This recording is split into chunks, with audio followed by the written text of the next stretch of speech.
No dia em que decidi abandonar os tratamentos de fertilidade, meu marido viajou a trabalho. No dia seguinte, um vídeo viralizou. Lá estava ele, ajoelhado em meio a um dos picos mais lindos de Gramado, celebrando como um maluco a notícia de que seria pai do bebê de sua secretária.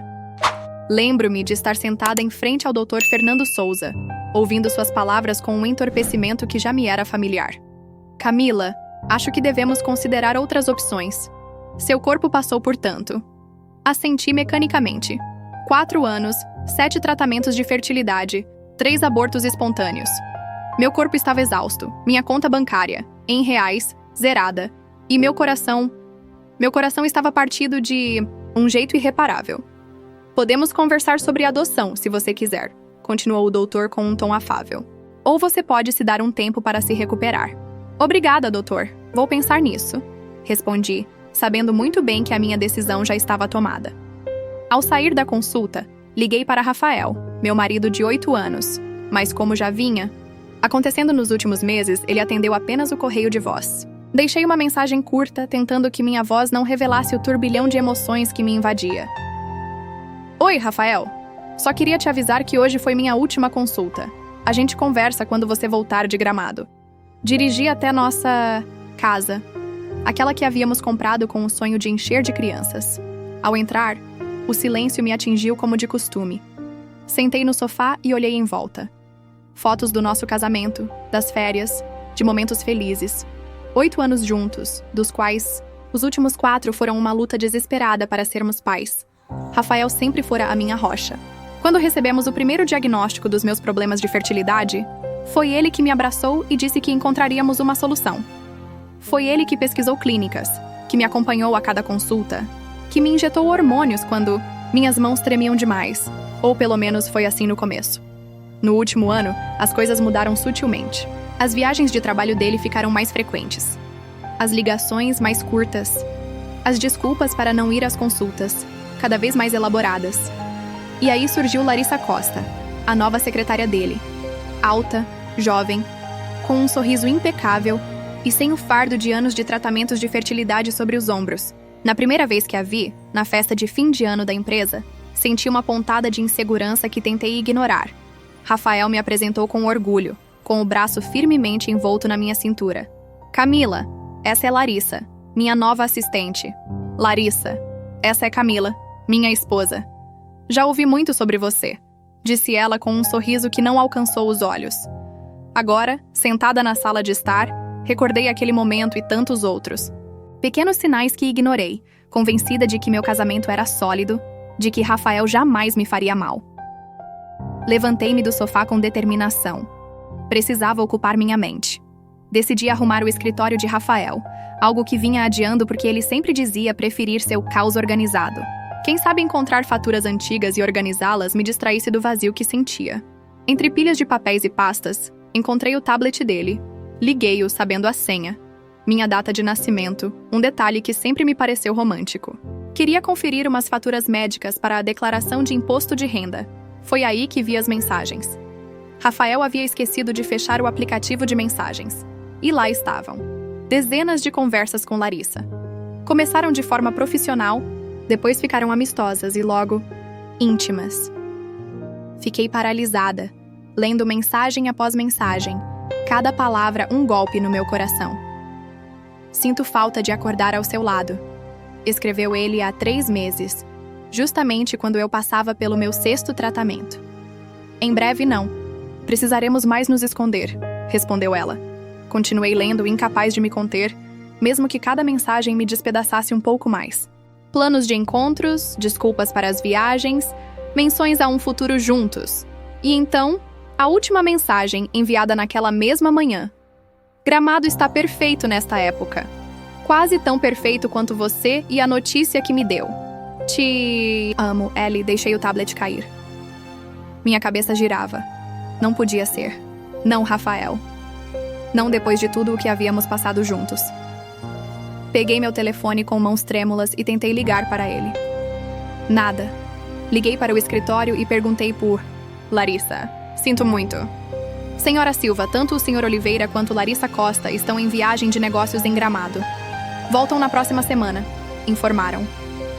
Passei a noite em claro, alternando entre lágrimas e uma raiva que nunca havia sentido.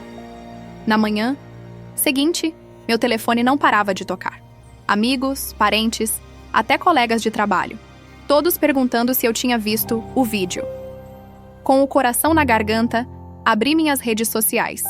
E lá estava, compartilhado por um colega de trabalho, de Rafael, que também estava em Gramado para a mesma conferência. Rafael, meu marido, ajoelhado na neve, diante de uma paisagem montanhosa espetacular. E Larissa com uma barriguinha de gestante, sorrindo enquanto ele beijava sua barriga. A descrição do vídeo dizia: "Parabéns aos futuros papais." Rafael não contava a emoção ao saber que seria pai.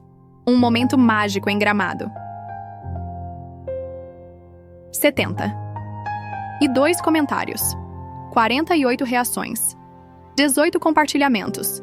Meu casamento, minha dor, minha traição, tudo exposto para o mundo ver. Com mãos trêmulas, peguei meu telefone e liguei para a única pessoa em quem eu confiava naquele momento, minha irmã Fernanda. "Você viu isso?" Perguntei assim que ela atendeu sem precisar explicar mais. "Sim", respondeu com a voz carregada de indignação. "Estou vindo para aí agora mesmo. Não fique sozinha." Enquanto esperava por Fernanda, meu telefone tocou. Era Rafael. Respirei fundo e atendi. "Camila", começou ele com voz cautelosa. "Preciso te explicar." "Explicar o quê, Rafael?" Interrompi, surpresa com a calma na minha própria voz.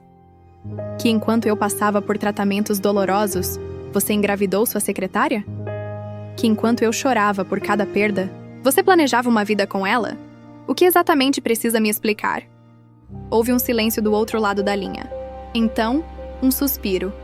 "Não queria que você descobrisse assim", disse finalmente. "Ia te contar quando voltasse." "Há quanto tempo, Rafael?" Perguntei, precisando saber, embora cada resposta me despedaçasse ainda mais. 2 anos, admitiu. Começou como algo casual, mas depois... 2 anos? Repeti, fazendo cálculos mentalmente. Você me enganou durante todo esse ciclo de tratamentos? Enquanto eu me injetava hormônios e passava por procedimentos dolorosos, você estava com ela? Camila, as coisas não são tão simples. Ela sabe? Interrompi. Larissa sabe do que eu estava passando enquanto vocês brincavam de casinha? Outro silêncio. E então, a resposta que acabou me quebrando. Sim, ela sabe. E está. Grávida de 4 meses, respondeu Rafael. E com a voz mais baixa acrescentou: "Vamos nos casar assim que nosso divórcio terminar." O mundo parou. 4 meses. Justo quando eu perdi a minha última gestação, ele estava criando uma vida com outra mulher. "Camila, você ainda está aí?" perguntou Rafael. Mas eu já não conseguia falar. Desliguei o telefone e me deixei cair no chão, onde Fernanda me encontrou minutos depois, encolhida, chorando por tudo o que havia perdido e por tudo o que jamais teria. Naquela noite, enquanto Fernanda preparava um chá na minha cozinha, revirei o tablet de Rafael em busca de respostas, de algo que me ajudasse a entender. Foi então que encontrei um e-mail que mudaria tudo. Um recado de Rafael para o Dr. Fernando Souza, datado de 6 meses atrás. "Doutor, agradeço sua discrição neste assunto. Como comentei, preciso que os próximos resultados indiquem que as chances continuam baixas. Não posso continuar com essa farsa, mas também não quero ser eu quem diga a Camila que devemos parar. Será melhor para todos se ela decidir por si, mesma." Li o e-mail repetidas vezes, incapaz de compreender o que significava. Será que Rafael manipulou meus resultados médicos? Teria conspirado com meu próprio médico para me fazer acreditar que minhas chances eram piores do que realmente eram? A traição era mais profunda do que jamais imaginei. Não só fui enganada com outra mulher, como também manipularam minha saúde, minhas esperanças, meu corpo. A raiva que senti naquele momento foi como um incêndio, consumindo tudo em seu caminho. Peguei o tablet e o arremessei contra a parede, que se estilhaçou com um som que, estranhamente, me satisfez. Fernanda entrou correndo na sala. "O que aconteceu? Você está bem?" Mostrei o e-mail que havia impresso antes de destruir o tablet. Enquanto ela lia, o rosto dela passou da preocupação para o horror e, por fim, para uma fúria que espelhava a minha. "Isso é... não tenho palavras", disse finalmente. "Camila, isso não é apenas uma traição. Isso é cruel, é... desumano." Assenti, sentindo a raiva se transformar em uma determinação fria e clara. "O que você vai fazer?" perguntou Fernanda. Olhei para minha irmã, a única pessoa que sempre esteve ao meu lado, e respondi com uma convicção que nem sabia que possuía. "Vou me recuperar. E depois vou fazer de tudo para que Rafael Oliveira pague por cada lágrima que derramei, por cada tratamento doloroso que suportei, por cada esperança que ele me roubou. Não sei como ainda, mas juro que vou." Fernanda me abraçou forte. "Estou com você, passo a passo." Naquela noite, enquanto minha irmã dormia, no quarto de hóspedes, sentei no nosso jardim, olhando as estrelas. 4 anos tentando criar uma vida, sem saber que meu próprio casamento já estava morto. Agora, entre as cinzas do que um dia foi, eu teria que encontrar forças para renascer. Não sabia o que o futuro reservava, mas de uma coisa eu tinha certeza. Aquela Camila que confiou cegamente, que sempre perdoava, que se culpava por não conseguir engravidar, havia morrido. E das suas cinzas surgiria uma mulher decidida a recuperar tudo o que lhe foi roubado. Meu telefone vibrou com uma notificação. Outra publicação da conferência em Gramado, outra foto de Rafael e Larissa, sorridentes, celebrando o futuro filho. Desliguei o telefone. Amanhã seria outro dia. E eu tinha muito trabalho pela frente. Os dias seguintes foram um borrão de ligações, mensagens e visitas desconfortáveis. O vídeo de Rafael e Larissa em Gramado se tornou assunto em nosso círculo social. Alguns amigos ligavam para me dar apoio, outros apenas por curiosidade mórbida. Meu telefone não parava de tocar com notificações. Decidi desligá-lo e pedi que Fernanda respondesse somente para as pessoas importantes. "Sua mãe ligou pela 3ª vez", me informou Fernanda enquanto me servia uma xícara de chá. "Diz que precisa falar com você urgentemente." Suspirei. Minha mãe, Marta, sempre teve um carinho enorme por Rafael. "Diga a ela que eu ligo amanhã", respondi, sabendo que não tinha forças para essa conversa. O interfone tocou. Fernanda foi atender e voltou com Juliana, minha melhor amiga desde a faculdade. "Camila, sinto muito", disse Juliana, me abraçando forte. "Não acredito que Rafael fez algo assim." Sentei no sofá, esgotada física e emocionalmente. "Você viu? Todo mundo viu", respondeu Juliana com raiva. "É um canalha. Fazer isso publicamente sem nenhum respeito por você. Sabe o que é pior?" Falei mostrando o e-mail impresso que encontrei. "Isso." Juliana leu o recado de Rafael ao Dr. Fernando Souza. Seus olhos se arregalaram de incredulidade e, em seguida, encheram-se de lágrimas. "Não consigo. Isso é monstruoso", murmurou. "Camila, você precisa denunciar o médico. Isso é uma grave violação ética." "Eu vou fazer isso", afirmei. "Mas primeiro preciso confirmar tudo. Tenho uma consulta com outra especialista amanhã." Juliana segurou minhas mãos. "O que posso fazer para te ajudar?" "Só fique comigo hoje", respondi, grata por ter pessoas que realmente se importam. Naquela tarde, enquanto Juliana preparava algo para comer, recebi uma videochamada de Rafael. Hesitei, mas decidi atender. Precisava encará-lo. "Camila", começou ele com o rosto sério na tela. "Precisamos conversar sobre como vamos lidar com isso." "Lidar com o que exatamente?" perguntei friamente. "Sua traição? Suas mentiras? Ou o fato de ter conspirado com meu médico para manipular meus resultados?" Sua expressão mudou. "Não sei do que você está falando." "Vi seu e-mail para o Dr. Souza", respondi. "Sei que você sabotou meus tratamentos." Rafael ficou em silêncio por um momento. Depois suspirou. Não fazia sentido continuar algo que claramente não funcionava para nenhum de nós. E fazia mais sentido me enganar? Fazer-me acreditar que meu corpo estava falhando enquanto você planejava uma vida com outra mulher? "Você não entende", disse, passando a mão pelos cabelos. "Eu já não aguentava mais sua obsessão por ser mãe. Não era saudável." "E sua solução foi me enganar por 2 anos em vez de ser honesto?" Rafael desviou o olhar. "As coisas com Larissa simplesmente aconteceram. Não foi planejado." "Mas você planejou sabotar meus tratamentos?" Insisti. "Por que, Rafael? Por que não pediu o divórcio logo?" "Porque sabia como você reagiria", respondeu defensivo. "Você se apegaria ainda mais à ideia de ter um filho. Me pediria para tentar de novo. Sempre era mais uma vez." Senti uma pontada de dor ao reconhecer parte da verdade no que dizia. Eu havia me obcecado tanto por ser mãe, especialmente depois de cada perda. Larissa está grávida de 4 meses, continuou Rafael. Vamos ter um filho, Camila, e queremos casar o quanto antes.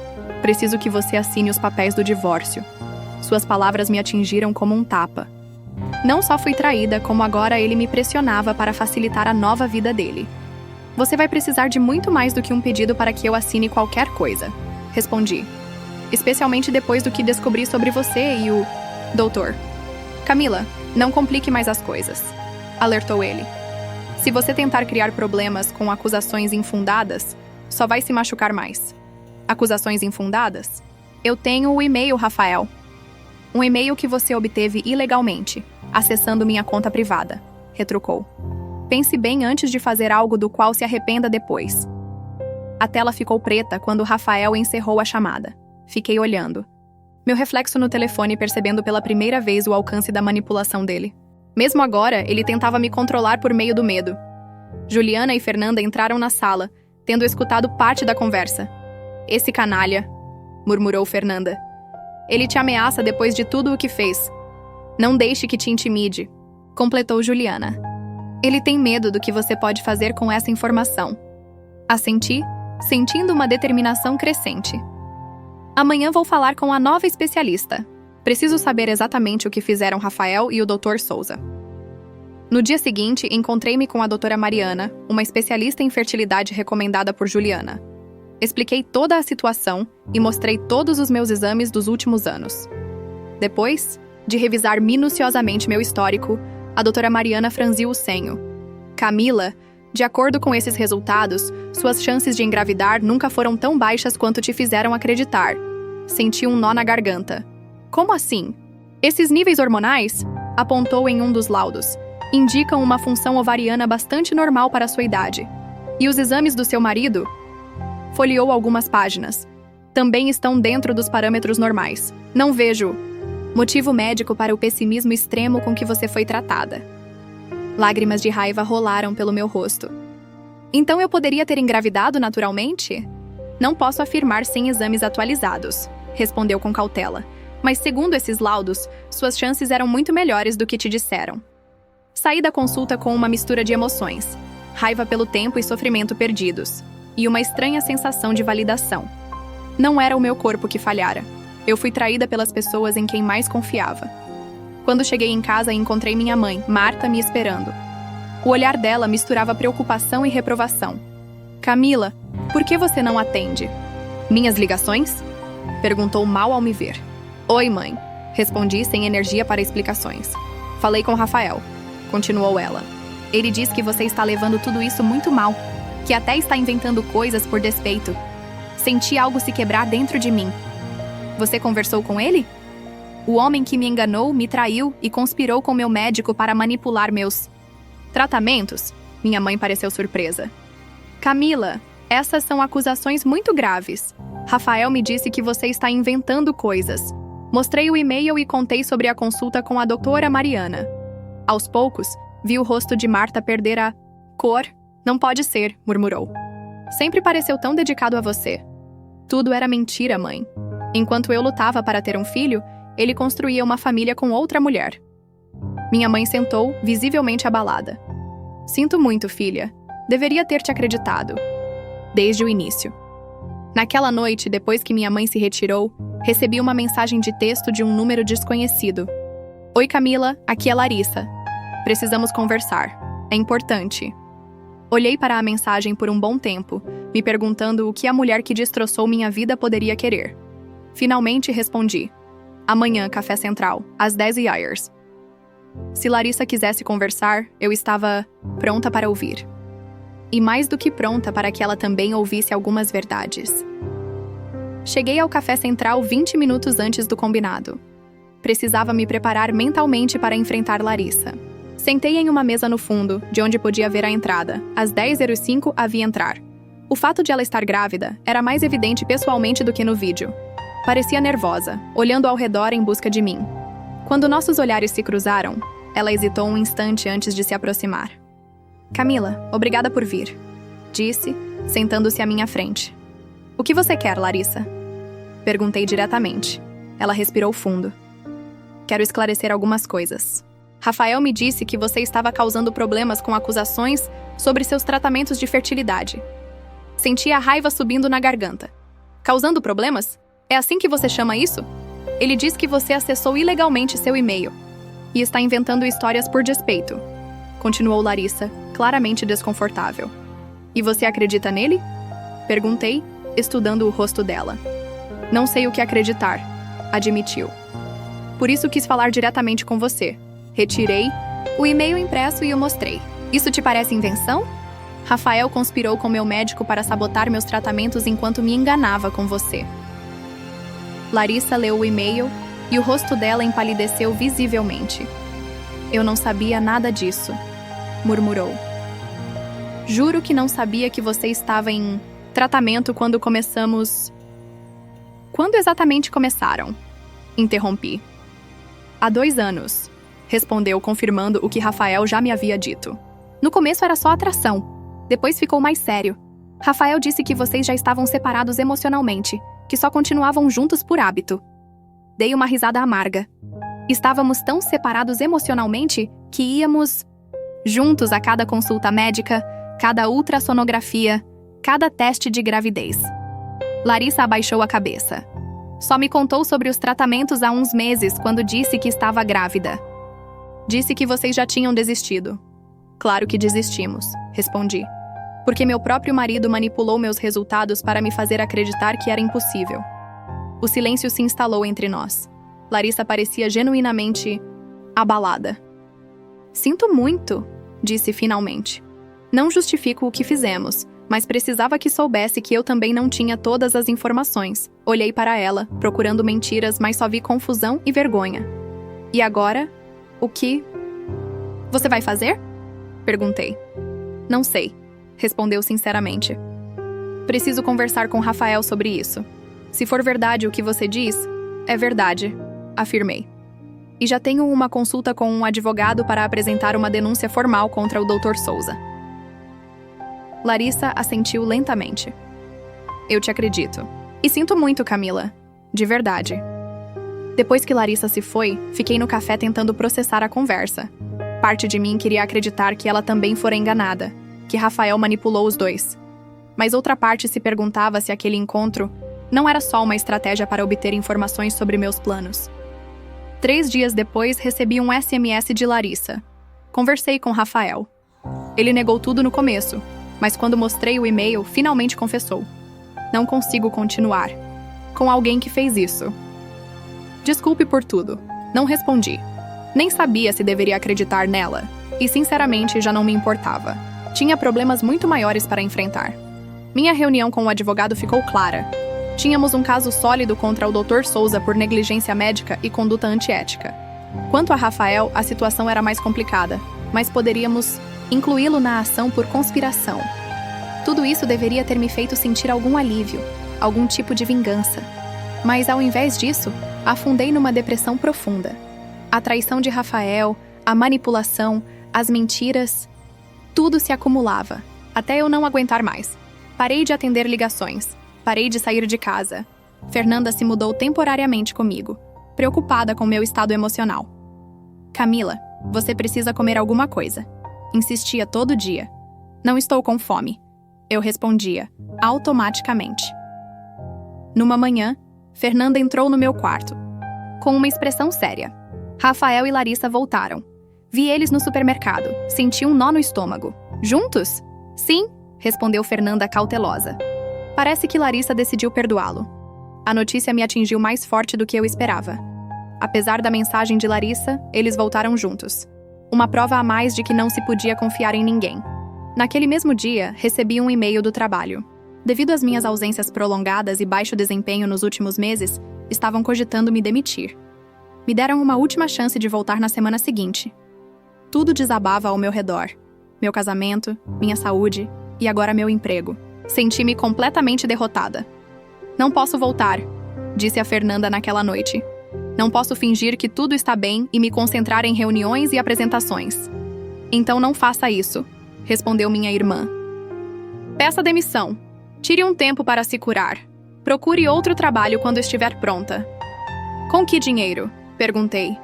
Gastei todas as minhas economias nos tratamentos. Eu vou te ajudar, ofereceu Fernanda. E podemos vender essa casa. Ela tem muitas lembranças ruins de qualquer jeito. A ideia de vender a casa me provocou sentimentos mistos. Por um lado, cada canto me lembrava de Rafael e dos nossos sonhos desfeitos. Por outro, significava abrir mão do lar que construí com tanto amor. No dia seguinte, enquanto revia meus e-mails, encontrei uma carta de uma clínica de fertilidade onde havíamos iniciado os tratamentos. Dentro, havia um formulário para decidir sobre o armazenamento dos nossos embriões congelados. Embriões. Nossos embriões. Havíamos os criado há 3 anos, antes de Rafael começar a sua aventura com Larissa. 5 pequenos embriões que nunca tiveram a chance de serem implantados, porque o Dr. Souza insistiu que tentássemos mais ciclos de estimulação. Minha mente começou a trabalhar freneticamente. Esses embriões pertenciam tanto a mim quanto a Rafael. Legalmente, nenhum dos dois podia decidir sobre eles sem o consentimento do outro.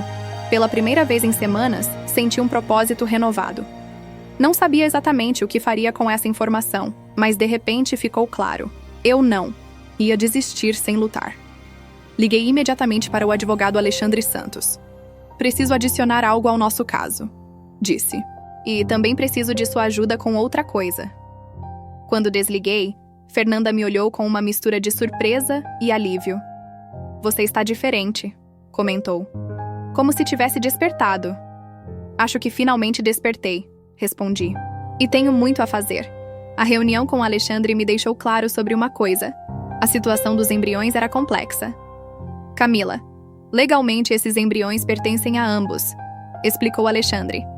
Sem o consentimento do Rafael, você não pode usá-los nem descartá-los.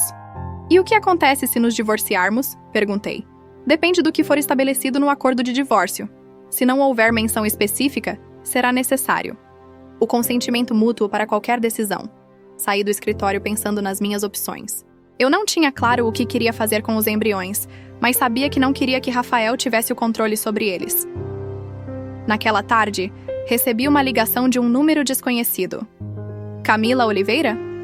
Perguntou uma voz feminina. Sim, sou eu. Meu nome é Patrícia Lima. Sou terapeuta especializada em trauma e luto. Sua irmã Fernanda me indicou. Fernanda já tinha mencionado a possibilidade de terapia, mas eu sempre resisti à ideia. Acho que ainda não estou pronta. Para isso, respondi. Entendo, disse Patrícia com voz calma. Mas talvez possamos tomar um café. Sem pressão, só para nos conhecermos. Algo no tom dela me convenceu. Marcamos de nos encontrar no dia seguinte. Patrícia se mostrou uma mulher de cerca de 50 anos, com uma presença tranquila e um olhar perspicaz. Depois das apresentações, ela foi direta. Fernanda me contou o que você passou. Não vou dizer que entendo toda a sua dor, porque cada experiência é única. Mas trabalho com muitas mulheres que sofreram traumas semelhantes. Traumas? Repeti. Parece tão dramático. A traição é um trauma, Camila. Especialmente quando vem de alguém em quem você confiava plenamente. E mais ainda quando envolve manipulação prolongada. Suas palavras me atingiram. Nunca havia me considerado vítima de um trauma. Como você ajuda essas mulheres? Perguntei. Primeiro, validando a experiência delas. Depois, ajudando-as a processar as emoções sem julgamentos.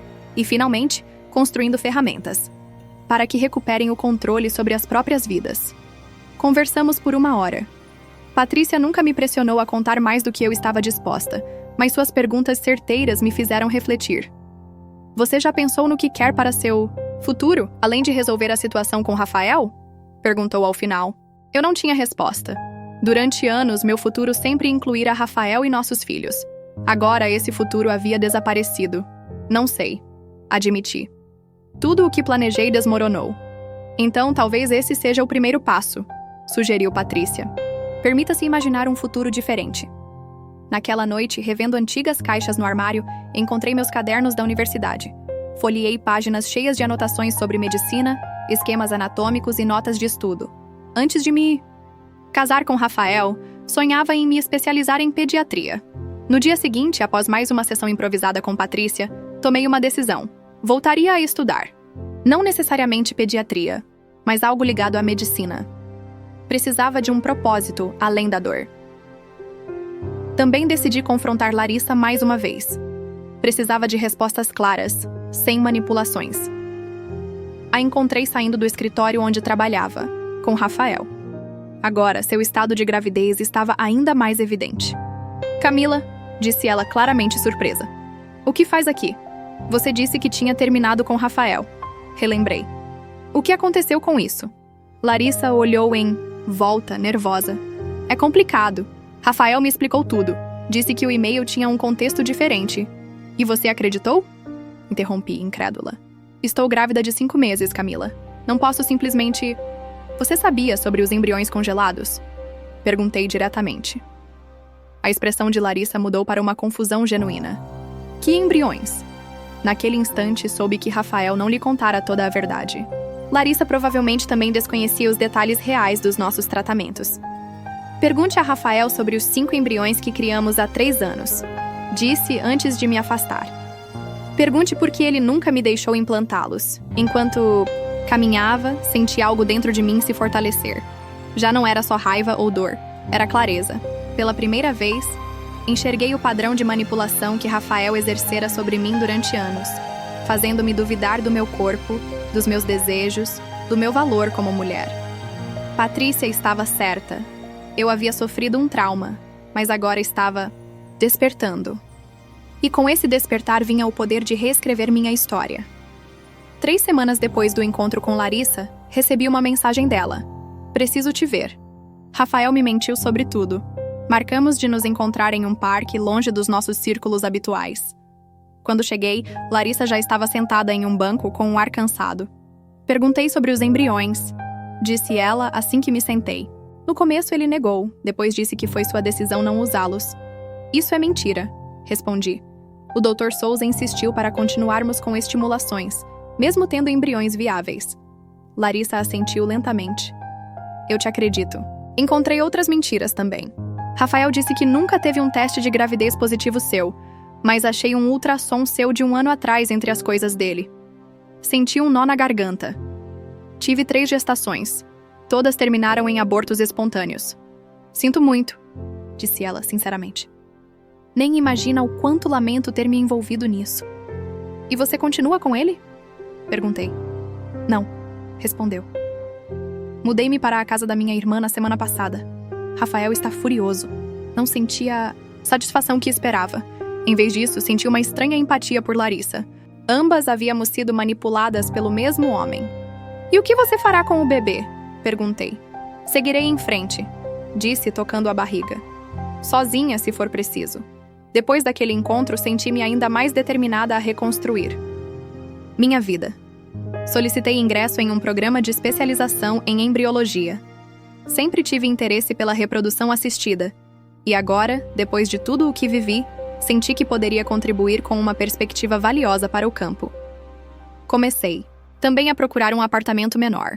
A casa onde vivi com Rafael estava cheia de lembranças dolorosas, e vendê-la me daria os recursos necessários para os meus estudos. Você tem certeza disso? Perguntou Fernanda enquanto me ajudava a empacotar. Completamente, respondi. Preciso de um novo começo. Alexandre me informou que a ação contra o Dr. Souza avançava favoravelmente. Vários depoimentos de enfermeiras e outros pacientes confirmavam um padrão de conduta questionável. Rafael seria chamado a depor nas próximas semanas.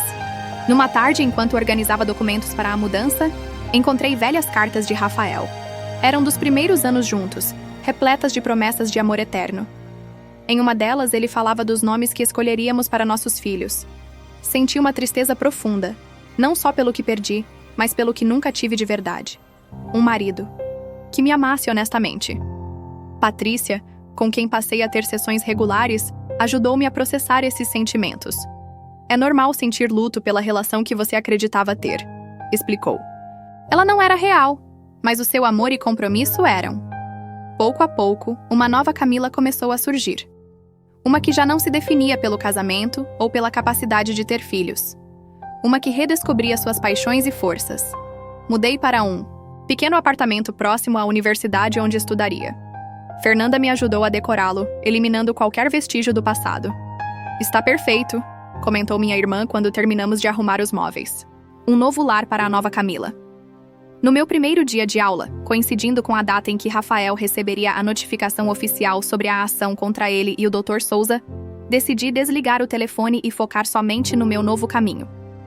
O programa de embriologia era fascinante e exigente. Mergulhei nos estudos, encontrando consolo na ciência e na medicina.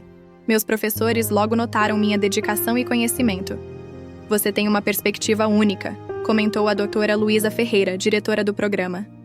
Sua experiência pessoal enriquece seu olhar científico. Fiz novas amizades, principalmente com colegas que, como eu, buscavam uma segunda chance na carreira. Ana, uma bióloga divorciada, virou minha aliada nas longas sessões de estudo. Somos como fênix, brincava Ana, renascendo das cinzas. Um dia, após a aula, recebi uma ligação de Alexandre. Camila, tenho notícias importantes, disse ele. O Dr. Souza ofereceu um acordo extrajudicial.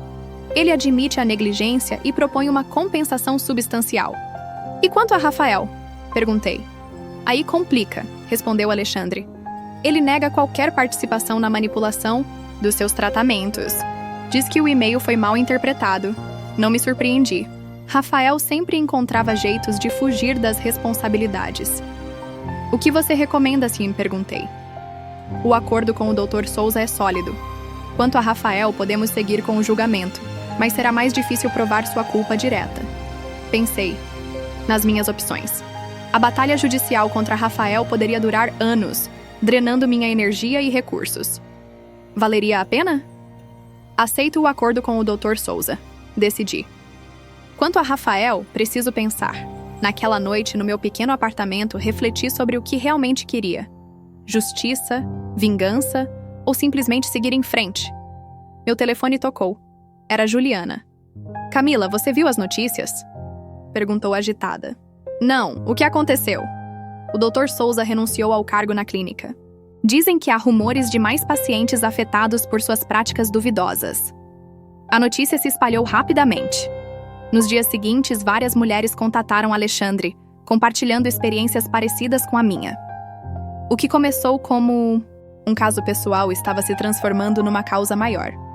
Isso é maior do que nós, comentou Alexandre em nossa próxima reunião. Podemos estar desvendando um problema sistemático na clínica.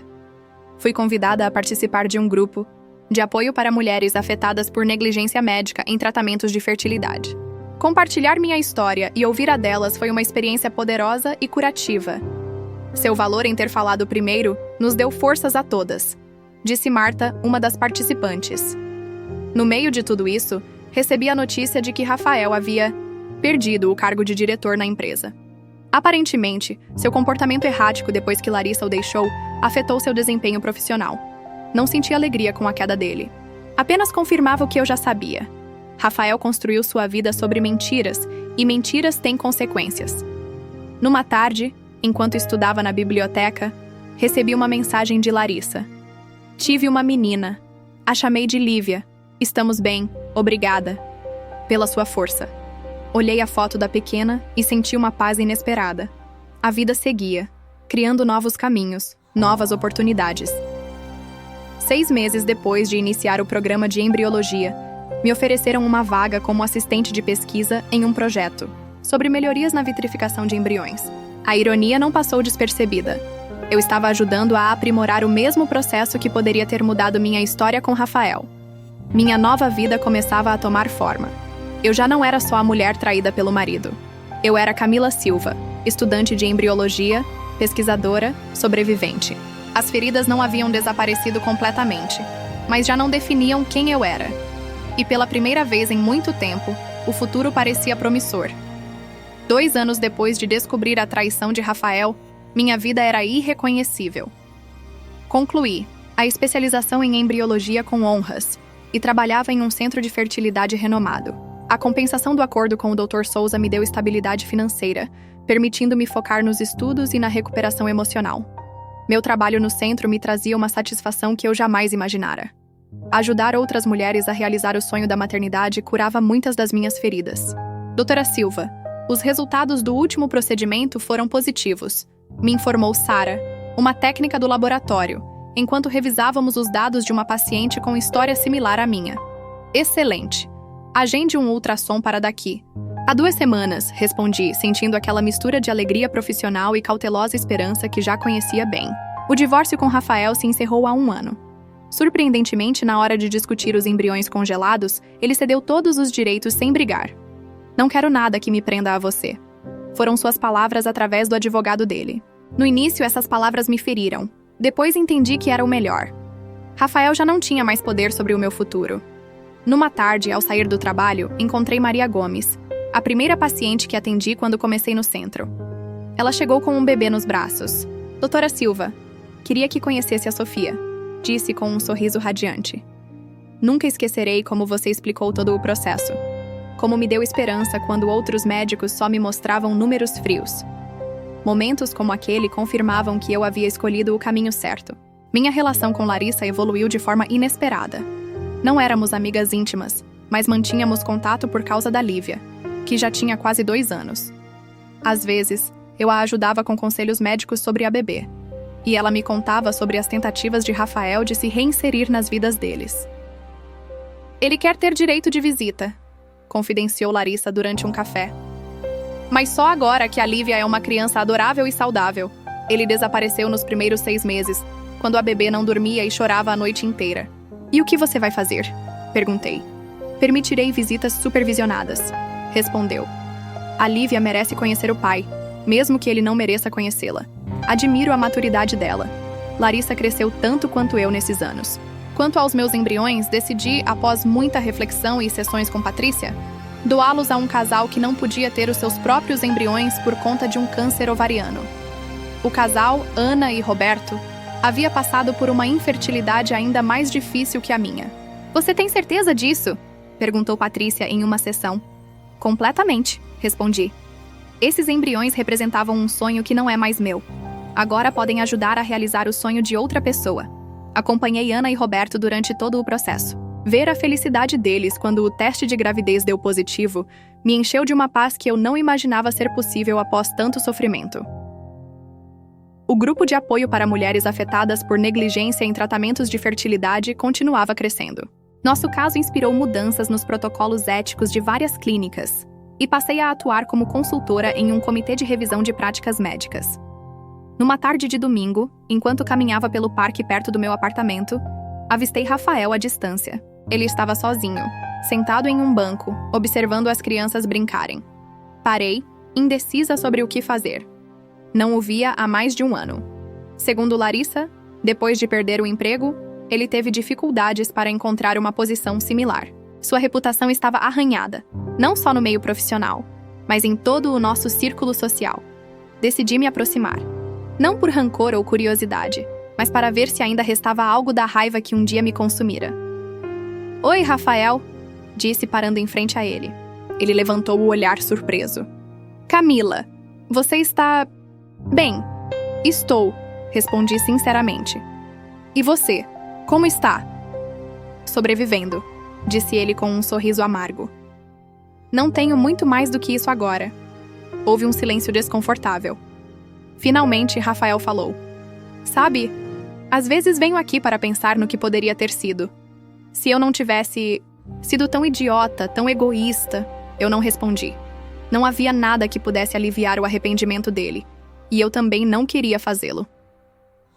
Vi que você agora trabalha em um centro de fertilidade, continuou ele.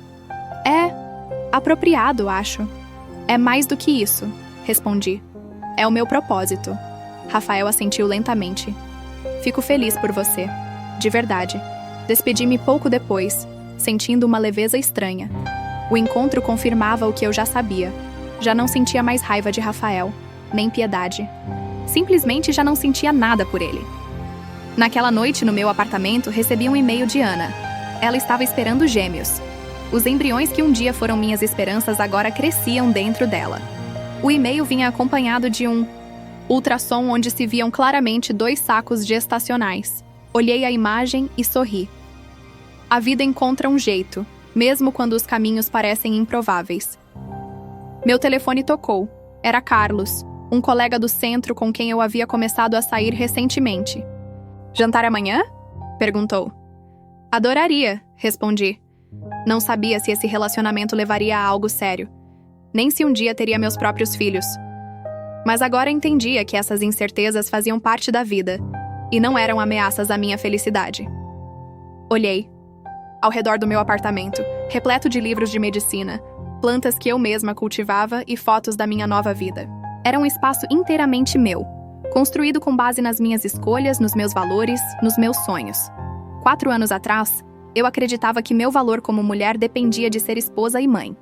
Agora sabia que meu valor estava na minha força, na minha compaixão e na minha capacidade de me reconstruir mesmo dos escombros mais profundos. A dor ainda persistia em alguns dias, mas já não me definia. Era apenas uma parte da minha história.